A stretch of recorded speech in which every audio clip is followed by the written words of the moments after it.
Ouvrons notre Bible au livre de Ésaïe 55 et Ésaïe 56. Ésaïe 55 et 56. Salut disponible pour tous. Salut disponible pour tous. Ésaïe 55. Ésaïe 55, versets 1 à 5, une invitation à recevoir librement les bénédictions du Sauveur. Yahweh étant une invitation ouverte à tous de venir à lui. Cette invitation commence dans un sens très littéral avec un appel étendu au peuple de Juda après sa captivité à Babylone. Sur un plan plus large, cependant, c'est un appel pour qu'ils retournent à Yahweh. Versets 2 à 3. L'idolâtrie est comme un régime spirituel de la malbouffe. Alors que Yahweh offre du pain frais.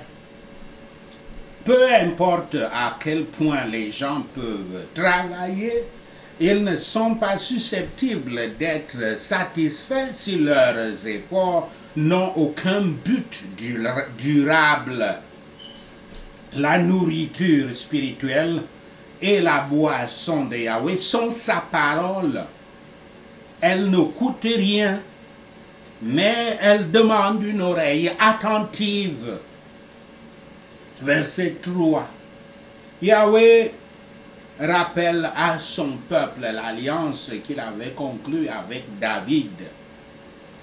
Dieu avait promis à David que l'un de ses descendants serait sur le trône d'un royaume éternel, comme cela est dit dans 2 Samuel 7, versets 1 à 9 et 16.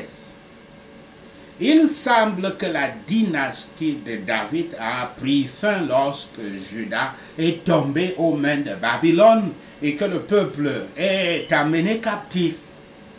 Mais dans le Nouveau Testament, l'apôtre Paul citera ce verset 3 d'Ésaïe 55 comme preuve que le Messie est l'unique de la lignée de David qui accomplira la première promesse de Yahweh dans Acte 13, verset 34. Verset 4 à 6. À la lumière de ce leader qui finira par arriver, l'invitation à venir s'étend à tous, à tout le monde. Les enfants de Yahweh deviendront un phare qui attirera d'autres nations. Tous sont les bienvenus aux bénédictions du salut. Ceux à qui ces bénédictions sont les bienvenus. En Christ, il y en a assez pour tous et assez pour chacun. Ceux qui sont satisfaits du monde, qui ne voient pas le besoin du Christ, n'ont pas soif.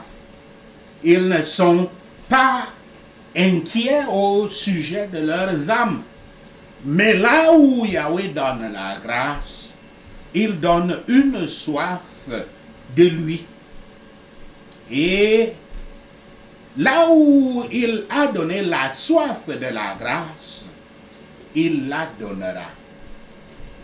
Venez au Christ, car il est la fontaine ouverte pour tous. Il est le rocher frappé. Vous vous souvenez le rocher que Dieu avait envoyé à Moïse de frapper pour que l'eau sorte du rocher. Venez aux saintes ordonnances, aux ruisseaux qui réjouissent la ville de Yahweh. Venez vers les eaux de guérison. Venez aux eaux vives, comme cela est dit dans Apocalypse 22, verset 17. Notre Sauveur a parlé de cela dans Jean 7, verset 37. Venez et achetez. Faites-en vôtre en appliquant la grâce de l'Évangile à vous-même. venez et mangez. Faites-en encore plus et profitez-en. Le monde est en deçà de nos attentes. Tout ce que le monde nous offre est toujours en deçà de nos attentes. Nous nous promettons au moins de l'eau et nous sommes toujours déçus. Mais le Christ surpasse nos attentes. Nous venons à lui et nous trouvons du vin et du lait. Symbolique, bien sûr. Les cadeaux qui nous sont offerts sont tels qu'aucun prix ne peut être fixé en termes d'argent ou d'autres moyens d'échange terrestres du monde. Les choses offertes sont déjà payées avec le Christ, car Christ les a achetées au prix fort de sa vie, comme cela est dit dans 1 Pierre 1,19. Les hommes n'ont rien pour fournir de telles choses, de telles grâces. Si le Christ et le ciel sont à nous, nous nous voyons redevables à jamais de la grâce gratuite. Écoutez avec diligence, que le cœur orgueilleux s'abaisse. Non seulement venez, mais acceptez les offres de Yahweh. Toutes les richesses et tous les plaisirs du monde ne procureront pas un confort et un contenu solide à l'âme. Vous ne serez jamais satisfait avec rien dans le monde.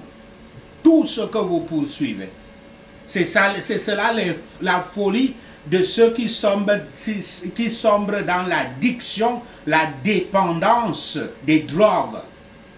Ils y vont pour chercher les plaisirs d'être dans les nuages, comme on peut dire, mais à force de chercher les nuages, ils ne les atteignent pas. Et ils ont encore beaucoup plus besoin d'autres drogues, et ainsi de suite, ainsi de suite. Et ils deviennent esclaves de la drogue. Ils deviennent esclaves des démons de la drogue, qui sont là pour les détruire. Ils ne satisfont même pas les appétits du corps, comme je viens de dire avec l'exemple de la drogue. Car tout est vanité et vexation dans le monde. Que les déceptions que nous rencontrons dans le monde nous aident à nous conduire au Christ et à chercher la satisfaction en lui seulement. Alors, et pas avant, nous trouverons du repos pour nos âmes. Écoute, et ton âme vivra. Sur quel terme facile le bonheur nous est-il donc offert? Par la miséricorde de David, nous devons comprendre le Messie. Toutes ces miséricordes sont des miséricordes de l'Alliance. Elles sont achetées par lui. Elles lui sont promises. Et de sa main, elles nous sont dispensées. Nous ne savons pas comment trouver le chemin vers les eaux, mais Christ est donné pour être un chef, un commandement, pour nous montrer ce qu'il faut faire et nous permettre de le faire. Notre devoir est de lui obéir et de le suivre. C'est pour ça que nous sommes les disciples du Christ. Nous le suivons. Ces disciples, c'est eux qu'on appelle autrement chrétiens. Et il n'y a pas de venue. Il n'y a pas de venue au Père sauf par lui, Christ, Yahshua HaMashiach. Yahweh est le Saint d'Israël, fidèle à ses promesses. Et il a promis de glorifier Christ en lui donnant les païens comme son héritage.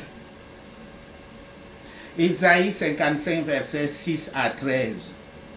Les offres gracieuses de pardon et de paix. Versets 8 à 11. Les gens n'ont pas à comprendre l'esprit de Yahweh.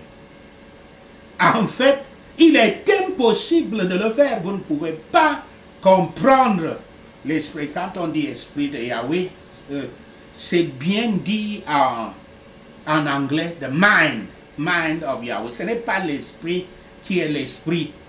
C'est la pensée, les pensées de Yahweh, on peut dire. Donc les gens n'ont pas à comprendre les pensées de Yahweh. C'est même impossible de le faire. Les pensées et les voies de Yahweh sont bien au-delà de la capacité humaine à comprendre. Pourtant, la parole et les œuvres de Yahweh n'échouent jamais. Ésaïe les compare à la pluie. L'eau tombe du ciel sous forme de pluie et de neige et s'évapore dans l'atmosphère. Pourtant, comme elle suit ce cycle simple, elle arrose la terre, fait germer la graine dans le sol et fournit de la nourriture à tous sur la terre. De même, la parole de Yahweh tombe sur les gens, sur les âmes, et revient, et comme elle, quand elle le fait, elle accomplit tout ce que Yahweh a l'intention de faire. Versets 12 à 13. Ce sont en effet ici des mots qui rassurent les gens qui reviennent de l'exil. Après les décennies de captivité et de découragement, ils peuvent s'attendre à la joie et à la paix, avec même la nature qui semble éclater en chant autour d'eux, comme je dis là, avec la nature qui pousse, qui pousse et produit ce qu'il faut pour les nourrir. Ce sera un événement historique qui sera un signe éternel du pouvoir et de l'amour de Yahweh pour son peuple. Voici une offre gracieuse de pardon, de paix et de bonheur. Il ne sera pas vain de chercher Yahweh maintenant. La parole, sa parole nous appelle et son esprit s'efforce avec nous. Mais il arrive un jour où il ne sera pas trouvé. Il peut arriver un tel moment dans cette vie. Il est certain qu'à la mort et au jugement, la porte sera fermée. Il doit y avoir non seulement un changement de chemin, mais un changement d'esprit. Nous devons modifier nos jugements sur les personnes et les choses. Il ne suffit pas de rompre avec les mauvaises pratiques. Nous devons lutter contre les mauvaises pensées. Et c'est ça la beauté du christianisme, c'est ça la beauté de l'évangile qui nous enseigne à lutter contre les mauvaises pensées. Se repentir, c'est retourner à notre Seigneur, contre lequel nous nous sommes révoltés. Si nous le faisons, Yahweh multipliera les pardons, car comme nous avons multiplié les offenses. Mais que personne ne badine avec cette miséricorde abondante. on l'utilise et on ne cherche pas, que personne ne cherche à l'utiliser comme une occasion de pécher. Les pensées des gens concernant le péché, le Christ et la sainteté concernent ce monde et l'autre monde, diffèrent grandement de celles de Yahweh, des pensées de Yahweh. Mais rien d'autre que le pardon. Nous pardonnons et ne pouvons pas oublier. Mais quand Yahweh pardonne le péché, il ne s'en souvient plus. La puissance de sa parole dans les royaumes de la providence et de la grâce est aussi certaine que dans celle de la nature, dans le royaume de la nature. La vérité sacrée produit un changement spirituel dans l'esprit des gens, ce que ni la pluie ni la neige ne peuvent faire sur la terre. Elle ne doit pas retourner à Yahweh sans produire des effets importants. Si nous prenons une vue spéciale de l'Église, nous trouverons de grandes choses que Yahweh a faites et nous les ferons. Les Juifs viendront dans leur propre pays, cela représentera des bénédictions promises. La grâce évangélique fera un grand changement dans les personnes. Délivré de la colère à venir, le pécheur converti trouve la paix dans sa conscience et l'amour le contraint à se dévouer au service de son Rédempteur. Au lieu d'être profane, contentieux, bagarreur, égoïste ou sensuel, le voilà patient, humble, gentil et pacifique. L'espoir d'aider à un tel travail devrait nous inciter à répandre l'évangile du salut. Aide-nous, c'est la prière ici, aide-nous au esprit de toute vérité à avoir de telles vues sur la plénitude et la grandeur de la riche miséricorde en Christ, afin de nous enlever toutes les vues étroites de la grâce souveraine. Ésaïe 56, verset 1 à 2, une charge pour garder les préceptes divins. Yahweh nous dit quelles sont ses attentes en termes de devoir de notre part. Soyez honnêtes et justes dans toutes les transactions. Observez également strictement le jour du sabbat, le jour de Yah, pour avoir la bénédiction de Yahweh sur des emplois toute la semaine. Soyez conscients de sanctifier le sabbat, le jour de Yah. Il n'a rien à voir avec le péché. Béni soit l'homme qui garde sa main de tout ce qui déplaît Yahweh et blesse son âme propre. Ceux qui, par l'Esprit Saint, attendent l'espoir de la justice par la foi seront trouvés marchant dans les voies de la sainte obéissance. Ésaïe 56, verset 3 à 8, bénédictions, les bénédictions promises. Le peuple d'Israël et de Juda a développé un sentiment de statut spécial dans ses relations avec le Seigneur.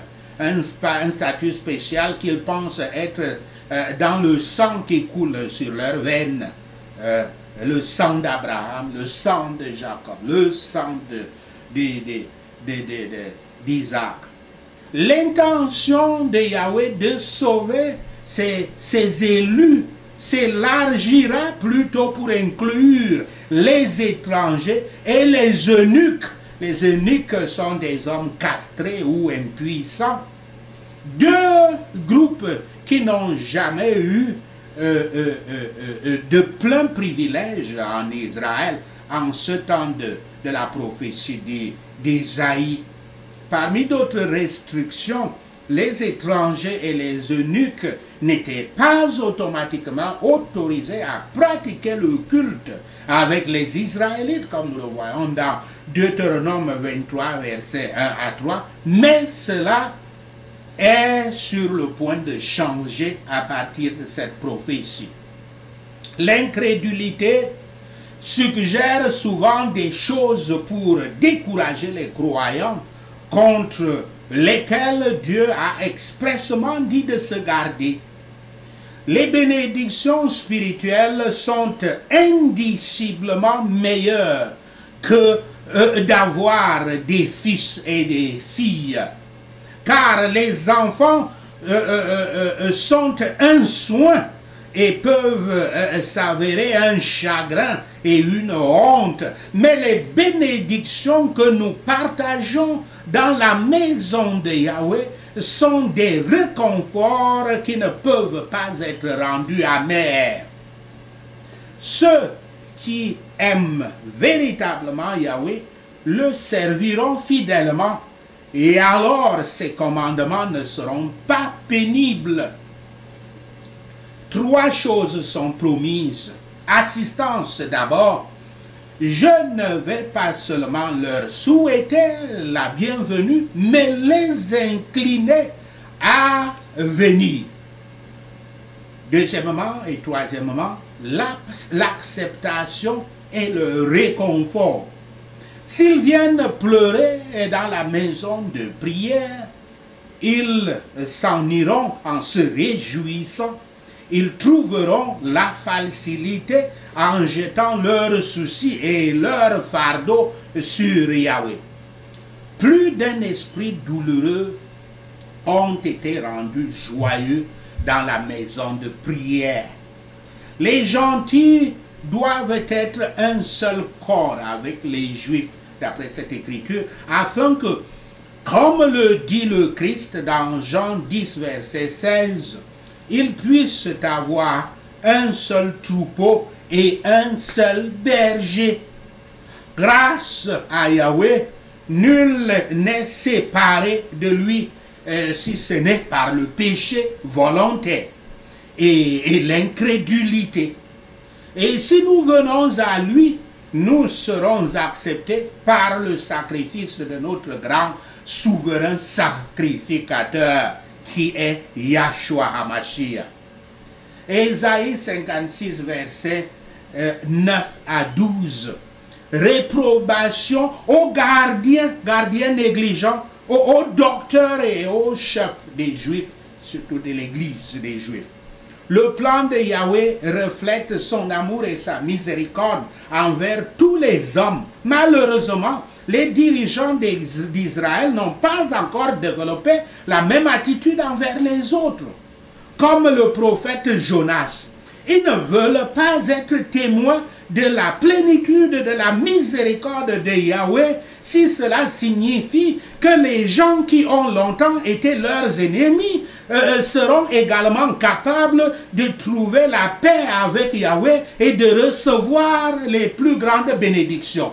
Ils n'aiment pas ça. Ils n'aiment pas partager les faveurs de Yahweh, les grâces de Yahweh avec d'autres peuples. Ils veulent que ce soit seulement entre eux, les Hébreux et les Juifs. Les dirigeants de l'Église se sont éloignés d'une telle compréhension du plan de Yahweh et se sont plutôt tournés vers la promotion de leurs propres intérêts privés.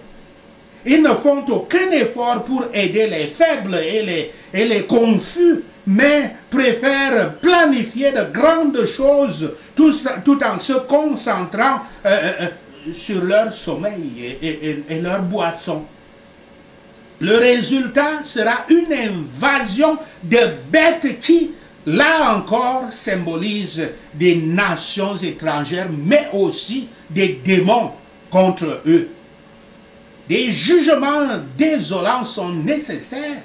Et cette réprimande sévère des dirigeants et des enseignants de l'Église juive est applicable aux églises d'autres âges et lieux comme nos églises contemporaines. C'est mauvais pour un peuple quand ses bergers sommeillent et sont cupides du monde, des choses du monde. Prions le grand pasteur de nous envoyer des pasteurs